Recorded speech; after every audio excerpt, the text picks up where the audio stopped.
So let me just warm up. So let me just roll the TNT. We got tangents and trivia. It's TNT, baby. For everyone watching it. Yeah, do you know what I mean? If a link ain't sent to me, there's no way. Someone can tell me to watch something, find something, be something, do something. If a link's not there, I'm useless. Yeah. Useless. Well, it's weird because obviously I send music to DJs and they send music to me as well, and it's always this constant thing where I'm just like, I want to be able to see if they've downloaded it, so I don't put it on Dropbox, put it on WeTransfer. Oh, okay. But then that runs out after a week because I'm too cheap to pay for the full version. So then they're always, I missed the link.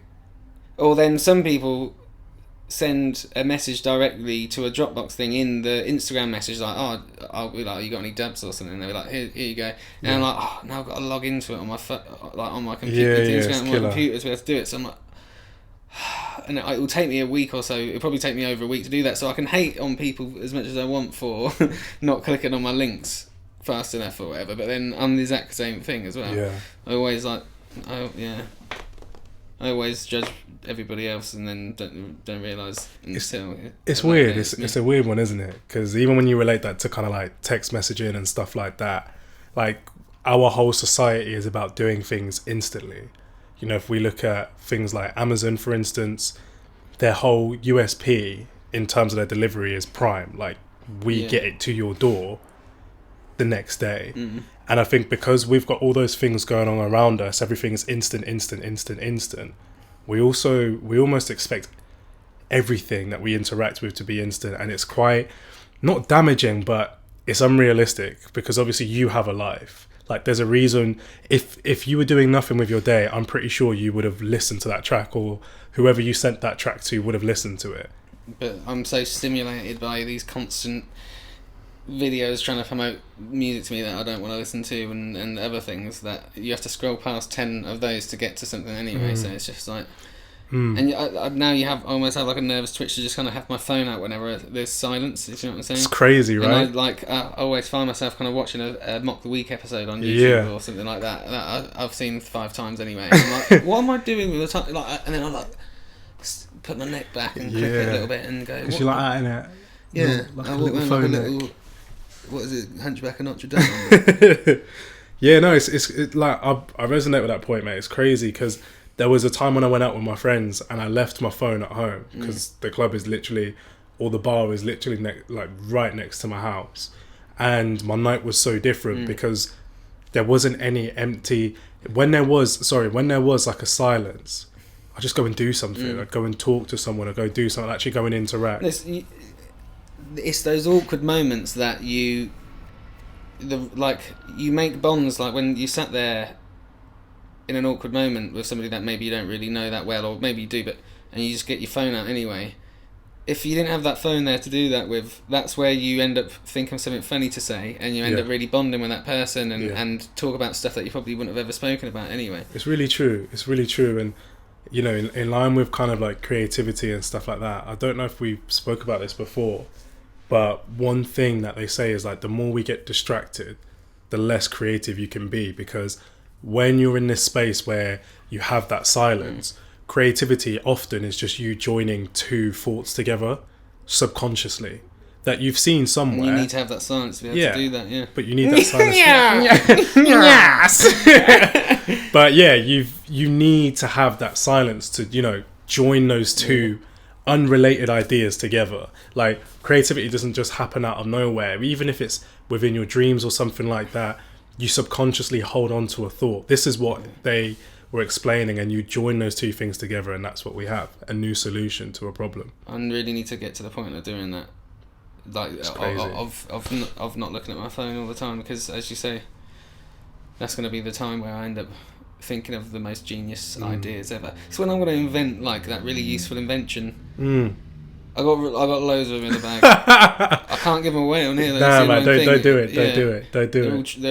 I mean, the patents aren't pending, so don't do it, man. And that's why people, I don't know about you, like, where do you normally have your most creative thoughts? Mine are normally in the shower. Like, I'll normally just think of a problem and solve it while I'm in the shower. I'm like, oh, that's such a sick solution. Yeah, I mean, shower can happen sometimes. I guess like my thing of like trying to put solutions together is just like trying to think of something funny to post to promote my music or something like that. But showers, it's just when I'm on my own, I think, generally. Yeah. And then sometimes bits of magic happen when I'm with other people, and it helps to have them there to bounce the idea off of as well. But do you know what I mean? Yeah. All of these things wouldn't happen if I was just looking at my phone. So it's very, very true. Very, very true. I think we need to pull you in a tiny bit. You need to pull me in? Yeah. That's a bit... madam? You're right on the edge, boy. I'm all right. Now you're not on the edge, boy. It's because of this chair. This is like... This is not a good chair for... Are you reclining? This is the thing. It's in recline. It's a good thing that the... I think we need to upgrade the chairs as well as the camera and the microphone situation. To be fair, this one's cool, man. This one's chilling. In the podcast that will never air, the whole time you're there going... It's funny. There is actually one of me doing that, isn't it? Yeah, the whole thing you're like... So anyway, man, So anyway, as I was saying... Yeah, hey, it's TNT. Do you... You know what you were saying about I hear music in a different way because I'm so into it and I kind of like hear how things are done more than just being able to like... Once you've learned about music and you're into music production, you're not listening to the song to just enjoy it anymore. You're kind of analysing it. Yeah. Do you do the same thing with like looking at a picture now because you've kind of learned a bit about photography through modelling and... Yeah, and I do the same with personal training as well. Like if I'm watching sports, I'm trying to pick apart. Or if I'm watching another coach treat to do more squats. but I'm trying to look at like their actual physical needs. So when I'm watching sports players, I'm always like, oh, okay, so they'd need to work on change of direction. They accelerate and they decelerate quite a lot. Yeah. So there need to be exercises that do that. So I don't enjoy it for fully what it is anymore. Like if I'm watching like footballers, I'm thinking, oh, okay, so they're going to need a lot of total body coordination. Do you know what I mean? If they're going for these huge kicks, they're trying to like clear the ball or something like that. That's not just happening from their leg. That's a whole ground force reaction. So that's actually happening from their hips and everything else going into it. You're basically putting your whole body into it. And I look at like how do you program an athlete better to do that unconsciously? Training really is like a way to set up someone from a sports perspective to be or to perform the best they can unconsciously, because that means that you've mastered that aspect. There's 4 different layers to learning anything, and one of them is unconscious incompetence, which is not knowing that you're completely shite. Basically, you've got conscious incompetence where like you're starting to gain a sense of, oh no, actually I am shy and I kind of know what's going on, I know what's going wrong. And then you have conscious competence where you're getting it right most of the time, but you're having to think about it. And then mastery, unconscious competence. You don't think about it. It just happens. You breathe complete perfection. 4 stages of learning. Yeah. They came here for me to talk about nonsense. I'm just giving you absolute gems. That one's free. You got to pay for lesson number 2. But coming back to your point, yes, I think when you start to learn more about things, you start to deconstruct them and process them in a very different way. Yeah. Because I'm always looking at it. If I see like an athlete being trained, I'm like, oh, why is that coach doing that for? Oh, that's really interesting. Oh, what is that happening for? Oh, that's cool. Why is that coach? why is he spotting her from? Yeah. What? Yeah, I need you to help me work on my strokes. I'm looking for that instant satisfaction, aren't I? Your stroke. Yeah, I need to just... Yeah. Sammy be on TNT. So how's your move to London going? Still here. Yeah. No, I'm kidding. I guess it's something now that I can focus on. Beforehand it was, I want to move to London, but I've got like 10 million other things I need to do that aren't really conducive to what I want to do. But it's almost like seeing everything clear up on the path and then go, yes, that's exactly where I want to be. And I definitely know by December, January time, I'm ready to take that leap. I just need to get money behind me now. It's been like very expensive months, obviously, tending to what my grandma's needed.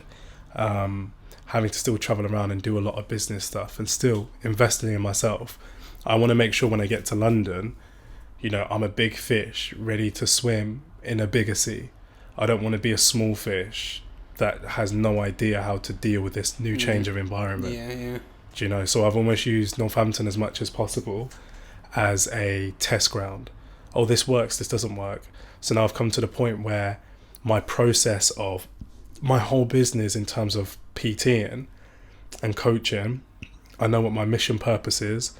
You know, I know what I want to do. You know, if someone says to me, you know, what do you do? In 10 words, I'll probably be able to tell you in 8 what I believe to be my mission in terms of PTing. But like I said, process-wise, everything streamlined. And people always like, oh, why do you want to move to London? Oh, it's dangerous. My family like, oh, what do you want to do it for? And it's just because no 2 days are the same. And I think you'll agree with me, like where we are, quite often it's very constant. And I think when you're in this creative sphere, and when you've been to London and when you've met these people and you hear how people get opportunities, it's very spontaneous. Yeah, no, it is. You know, sometimes it's planned, but it's only planned in the sense of they've positioned themselves. Like I think it was, there was like a talk or like a TED talk with the Reebok creator, and he was like, people will tell you like, oh, the 10 ways to be an entrepreneur, and you know, like this is how you make your business really successful, and this is how you do this and this is how you do that. And he's like, at the end of the day, it's luck, and the only thing that you can do is consistently put yourself in the line of luck, in the line of opportunity. The more opportunities that you run away from, the more opportunities you will miss. Yeah, for me it was just like trying to get down to London every now and again to just be seen to be there, because it's when somebody needs you to come and cover their radio show, they're going to ask the person that they know's going to be there. Do you know what I mean? If obviously I can go, yeah, please let me on your radio show, or please can you play my song or whatever. But if they actually see me there in the rave, or kind of like regularly see me in London, they're going to know, oh, he's only around the corner. I can shout him. He's reliable. So different. It's even, you know, how I want my modelling to move forward, how I want to develop it there, is I want to get into the fashion side of things rather than always commercial. You know, I just feel like the fashion side of things, for whatever reason, is seen as a bigger deal. You know, if you're like the face of ASOS, Gymshark, all of those lot, like people's following just skyrockets through the roof, because like, oh my gosh, like, oh, my friend, like someone's talking about a friend, they'll be like, oh, my friend's like an ASOS model. No one's been like, oh yeah, did you know my friend did a campaign for the gym group, which I actually did, by the way. But you know what I mean? Like, oh yeah, if you go onto the website, you'll probably just see him there. Or, oh, do you know my friend's been on TV and he's done this for this bank? Like, you don't say that. It's not sexy. So I want to get into that, because I guess it's like the penultimate thing, isn't it? As a model, you want to be on the fashion catwalk, because that's how you, when you were a kid and you thought, oh yeah, I might want to be a model. That was the ultimate thing. That's how you saw them. And, like, I didn't even want to be one. That's the joke. I never wanted to be a model. But I guess that's why that's the kind of the main thing in that industry. Or where everyone's kind of heading towards. Yeah, I haven't heard too many great things about catwalks. I haven't heard it's that glamorous at all. But it's definitely something that I think, you know, one of my things is to walk in London Fashion Week, and obviously a big part of fashion. Need a pair of trousers with 3 legs. That's it. And don't worry, mate, I've got all 3. Do you know what I mean? But anyway, you know, a big thing with fashion is obviously sizes and stuff like that. You know, I haven't got the most slimmest legs in the world. Tie fighting legs. Honestly, it'd be weird. I've got big legs. Yeah, it'll be like weird little things like that. And I think something that's really cool is seeing like the whole plus size movement within fashion. Yeah. Because it's allowing, you know, people to get opportunities that they wouldn't normally. It's like there's so many different shapes and sizes. And yes, I understand, like, okay, cool, we make fashion or we make clothes to look good on people, and there's certain dimensions where it looks the best. But often when I look at people on the catwalk, I'm like, bloody hell, that outfit's wearing you, you're not wearing it. And it doesn't... Is that fashion made for the everyday man? Probably not. Yeah. It's a little bit more luxurious. It's funny because, you know, like H squared would struggle. H squizzy. Being a very tall guy, would always struggle to buy a jacket or trousers or shoes or whatever like that, because no one necessarily sells it in that size. But it's kind of different for women, I think, because of the type of clothing that they wear is very kind of like closely fit. It's not just a t-shirt and a pair of trousers, is it? It's like you'll have like a special pair of clothing that will wrap around your chest and your waist in certain ways and stuff like that, and have like ribbons and Yeah. all this kind of stuff, that it becomes a bit of a mad.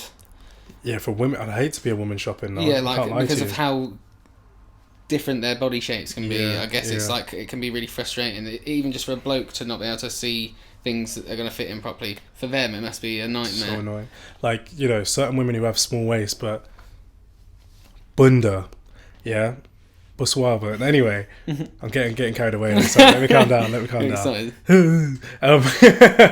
Yeah, for like them, I've heard countless stories where it's like, yeah, okay, I have to get, you know, trousers that are a few sizes up to get around like my legs and my bum. Yeah. But then because I've got a really small waist, what do I do now? Do I have to clip it? Do I have to do this? Let me get a closer look at that. Yeah. Let me tailor. I Yes. think I need to look a bit closer. Take a seat on my face, and we'll consider this. But yeah, crazy stuff. Yeah. They I just think it's a weird one. Fashion's a very strange one.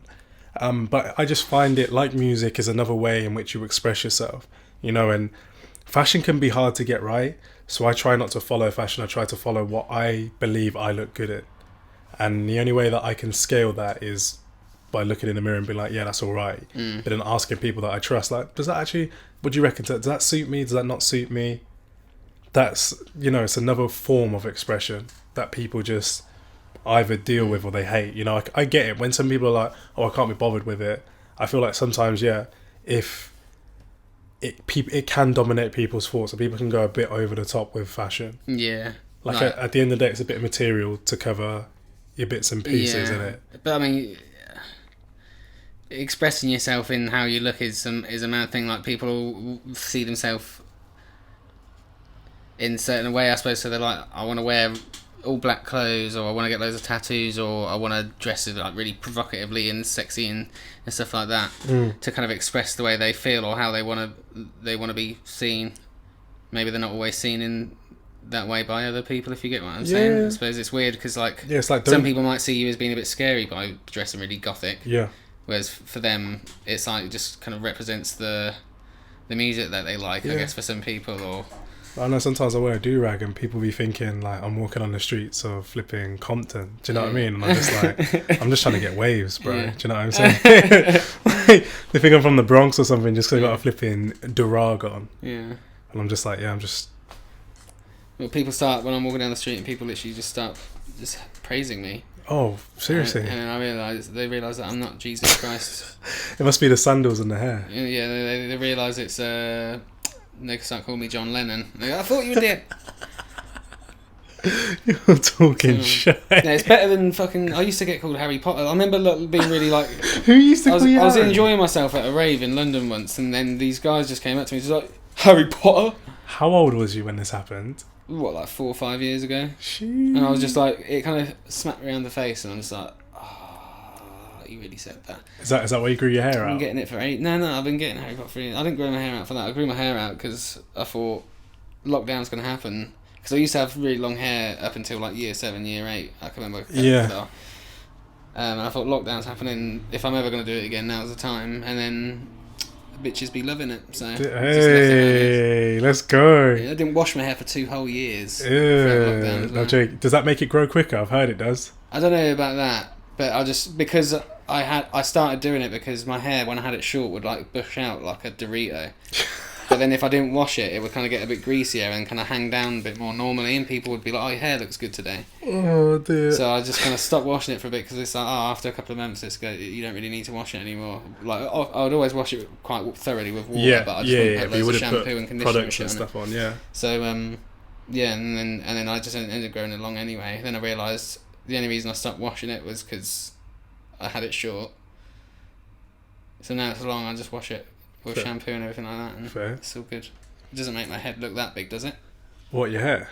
Yeah. I don't know, mate. It does look pretty beefy in that camera over there. Yeah, that's widescreen though. I've got to have a screen that wide to fit the dick pics on. I don't know. How do they look actually when I send them over to you? Mate, I haven't opened them. Alright. Haven't you checked your WeTransfer email? They've expired. Oh, for fuck's sake, you can't. We got tangents and trivia. We got tangents.